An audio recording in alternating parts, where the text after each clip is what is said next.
The Swamis, though, so the Swami I met today, he doesn't get that. He doesn't finally get a big donation in a house. He's not allowed to own things.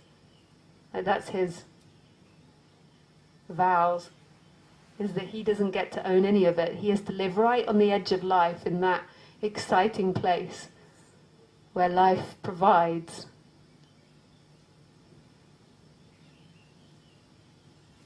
Life gives. I'm not saying that we all have to become swamis, but I'm just suggesting a different way, that maybe arrival never happens. And if it's never going to happen, arrival, then maybe it's a concept that you need to let go of. And maybe it's a concept that's always made you feel like you're lacking something, like you're missing something. And maybe arrival isn't the answer. Like this waiting to arrive, waiting to achieve. It can be, on the human level, it can be very healing to use the idea of arrival sometimes. But that's another story. If somebody has a problem, then I might encourage them actually to think about arrival. It depends on who I'm working with. But on the absolute level, you aren't going to arrive at consciousness, you are it. I'm pointing to non-duality now, not healing the person. And sometimes the person needs carrots, or needs hope, or needs the idea of arrival to settle. But on the absolute level, you don't get to arrive. You're not going to make it to the absolute. Your suffering has always been that you've been seeking for something other than what's happening. I assure you. The Buddhists say this in the teaching of craving. So when I studied Buddhism, what they taught me was that suffering was craving. They didn't actually ever teach me that suffering was the illusion of self. They taught me it was, all suffering came from craving. And what craving was the belief that pleasure would satisfy you and pain will take from you. And that you're lost in this cycle of seeking for pleasure and avoidance of pain. This was the teaching that, maybe there were higher teachings that they would have taught me, but after 5 years I quit Buddhism, so I never got to the higher teachings. I was like, I'm off to non-duality. But that was what they really taught, that you suffer because you seek. And seeking isn't stopping the movement towards pleasure, it's the craving, the belief that you will find consciousness, that you will find this moment, what you look for, in pleasure, in a future event, in avoiding a past event. That you will get there.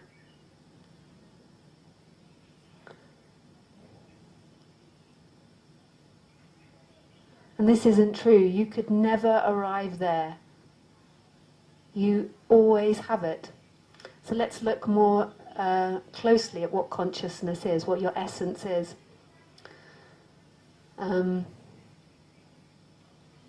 So do you ever experience a time where you're not conscious? Do you ever experience not being conscious?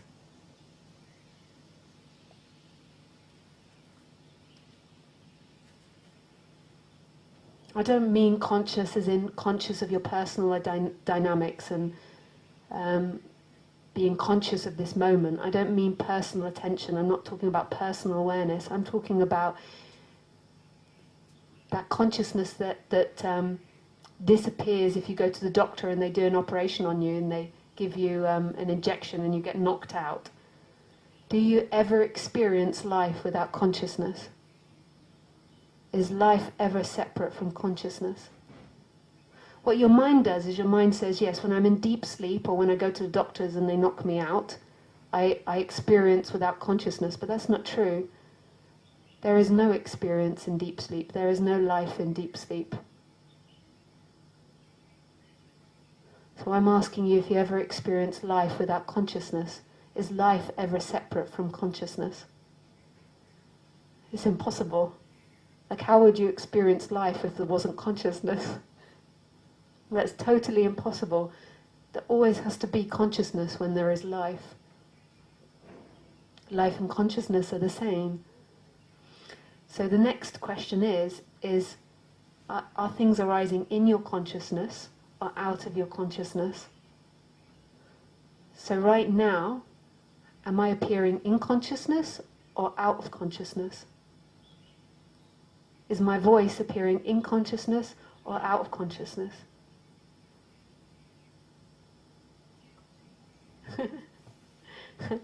So you're conscious of me, right? So therefore, I'm appearing in your consciousness.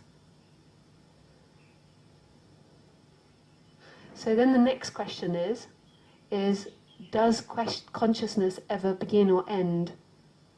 So, did your consciousness end in the cafe? So say if you're in the cafe before you came here, did it end in the cafe and then a new consciousness begin now?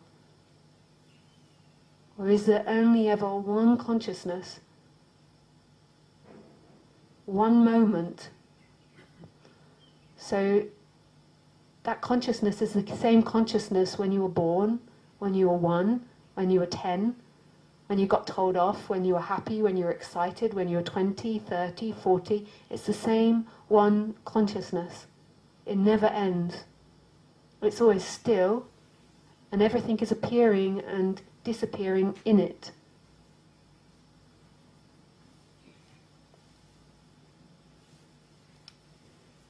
So let's ask more questions along this line. So does consciousness ever move? So it never actually really moves, yet all things are moving in consciousness. It feels like consciousness is moving, it feels like your body's moving, and you think the consciousness is attached to your body. But consciousness is always still in everything. But everything, which is also consciousness, is moving in consciousness. So when the Buddhists say, or when teachers say that your nature is stillness and movement, or your nature is stillness sometimes, it depends how they're pointing. They're pointing to that consciousness. And it's your own experience. It's what's looking out of your eyes now. It's what's appearing as everything in this room. And you never lost it. Consciousness never ages. The body ages, the person ages. Things age, things change. But consciousness never ages. It never accepts or rejects anything. It never has any opinion. It just loves. It just accepts. I say it doesn't accept or not accept anything. What I mean is it doesn't judge anything. But it's there, loving everything that's appearing. This is who you are, this consciousness. This consciousness is no thing, not a thing, and everything. It's happening right now. It never starts and it never ends. It's ageless, and it's who you are. It's what's listening to me now. The body doesn't listen to me. The body is like a microphone. It's like an instrument that consciousness is using in order to create sound. But the body isn't alive. Your character isn't alive. Your character isn't dead and the body isn't dead either, but they're not alive or dead. They're just not experiencing. What's experiencing is consciousness. What hears my voice is consciousness. It's this stillness that's piercing everything. It's looking out of your eyes now. It is all objects now, and all objects are moving in it. It's this stillness and this movement. And it never went through time. Time is appearing and disappearing in it. It's love.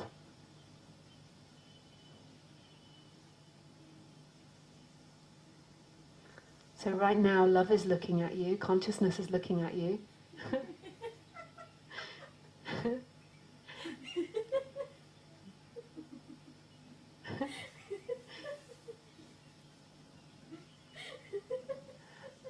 And love is looking at me. It's the same.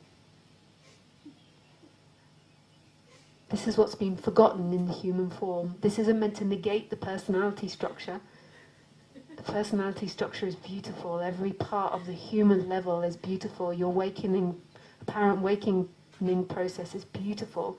Every part of you, your suffering, your hells, your heavens, is absolutely divine expression of this. It's not meaning any negation, but it's questioning your fundamental idea of separation. You aren't separate. Your essence isn't separate. The person appears to be separate. The objects appear to be separate, but your essence isn't separate. And this is what's been forgotten in most of humanity. But I have a very beautiful feeling that it's becoming more and more known.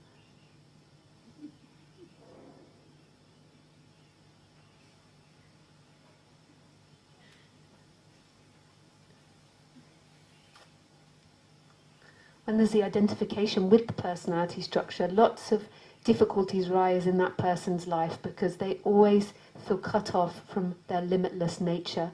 So they always feel they lost something. But then they look for their limitless nature in a limitation, in money, in people, in friends, in experiences, in feelings, in emotions, in thoughts.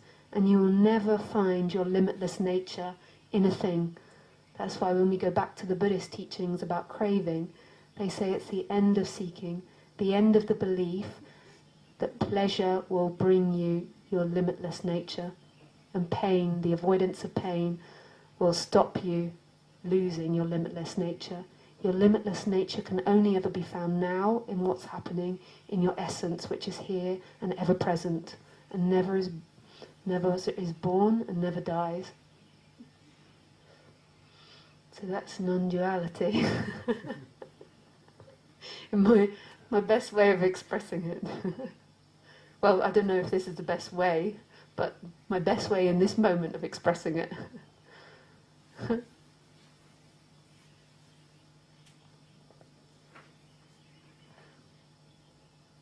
So you are very welcome to ask anything you like.